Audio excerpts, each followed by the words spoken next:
O pressuposto de Ratvan advisa conta AWE com aprovação pobre do parlamento. Somente a fração de AVP, que colmo tem 2 membros menos da sala, a vota a favor de manejo e pressuposto de Conselho Consultativo. Total de 11 membros de AVP a vota a favor, mientras que o MAP, em sua totalidade, a vota contra, pois 7 votos contra o manejo de pressuposto de Ratvan advisa.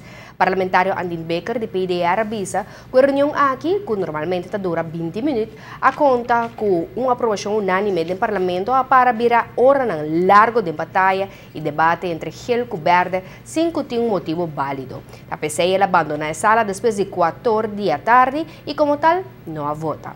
A votação de AWE está histórico, por lo menos por me viaja com uma fração do Parlamento que vota contra o manejo e pressuposto de um órgão alto assim. Pero também depois que alguns semanas passar, a mesma fração a vota contra o pressuposto do Parlamento mesmo.